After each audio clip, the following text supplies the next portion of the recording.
चंद्रगुप्त मौर्य, भारत का वो नाम जिसने मिट्टी से उठकर इतिहास की ऊंचाइयों को छू लिया।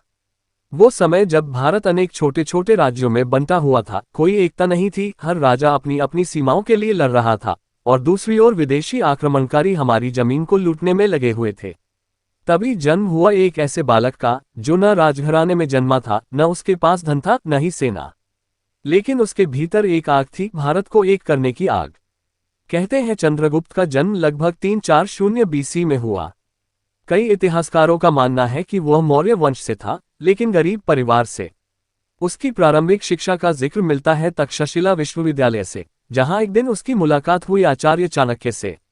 चाणक्य एक ब्राह्मण जो अपने देश को विदेशियों से अपमानित होते नहीं देख सकता था। जब उसने चंद्रगुप्त की आंखों में देखा तो उसे वहां केवल एक बालक नहीं बल्कि भविष्य का सम्राट दिखा।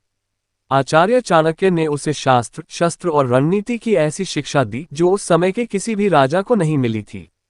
चंद्रगुप्त तैयार हुआ एक ऐसा योद्धा जो अकेले नहीं लड़ता था बल्कि पूरे भारत को एक साथ लेकर चलता था।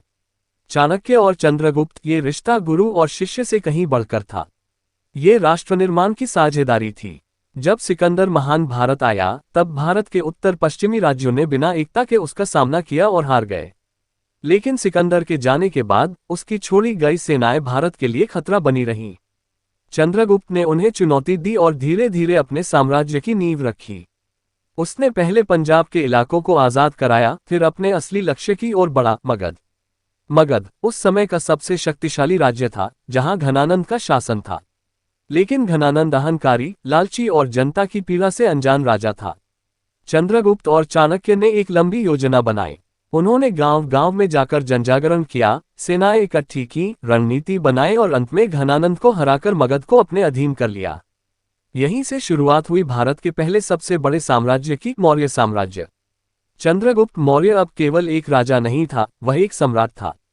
उसका साम्राज्य अफगानिस्तान से लेकर बंगाल और उत्तर से लेकर कर्नाटक तक फैला हुआ था। लेकिन उसकी सबसे बड़ी जीत तलवार की नहीं, समझ की थी। जब सिकंदर के सेनापति सेल्यूकस ने भारत में आक्रमण किया तो चंद्रगुप्त ने उसे युद्ध में हराया, लेकिन फिर समझौता किया।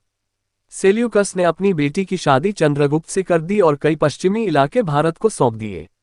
ये केवल सैन्य विजय नहीं थी, ये कूटनीति की पराकाष्ठा थी। चंद्रगुप्त का शासन न्यायप्रिय था। उसकी व्यवस्था में जनता को सुरक्षा मिली, किसानों को सम्मान मिला, व्यापारियों को अवसर मिला और शत्रुओं को भय। चाणक्य ने अर्थशास्त्र में जो लिखा वो चंद्रगुप्त ने जमीन पर लागू किया। एक सशक्त प्रशासन, कुशल खुफिया तंत्र, व्यवस्थित कर प्रणाली, सब कुछ ऐसा था जो आज के युग में भी प्रेरणा दे। चंद्रगुप्त केवल राजा नहीं था, वो विचार था कि कोई भी व्यक्ति चाहे किसी भी परिस्थिति में जन्मा हो, यदि उसका लक्ष्य देश हो तो वो कुछ भी कर सकता है। सम्राट बनने के वर्षों बाद जब सत्ता की चमक फीकी पड़ने लगी और आत्मा में वैराग्य जागा तो चंद्रगुप्त ने अपने पुत्र बिंदुसार को सत्ता सौंप दी और स्वयं चल पड़े दक्षिण की ओर, जैन संत भद्रबाहु के साथ। वहां कर्नाटक के श्रवणबेलगोला में एक गुफा में उन्होंने जीवन का अंतिम अध्याय लिखा, तपस्या, उपवास और आत्मचिंतन के साथ। उन्होंने जैन धर्म के सिद्धांतों को अपनाया और समाधि ले ली। एक सम्राट जिसने संपूर्ण भारत को एक किया, अंत में जंगल में बैठकर आत्मा को खोज रहा था। ये केवल विनम्रता नहीं थी, ये भारत की संस्कृति थी जहां राजा भी अंत में साधक बनता है। चंद्रगुप्त मौर्य ने जो सपना देखा था एकजुट भारत का, सशक्त भारत का, वह केवल उसका नहीं था, वह हर भारतीय का सपना है। वह सपना जो आज भी हमारी रगों में बहता है, हमारी बातों में, हमारे संविधान में, हमारी मिट्टी में। आज जब हम उसकी कहानी सुनते हैं तो ये केवल इतिहास नहीं, प्रेरणा है। ये हमें याद दिलाता है कि बड़े परिवर्तन बड़ी सोच से आते हैं और सबसे बड़ी सोच होती है राष्ट्रहित सबसे ऊपर।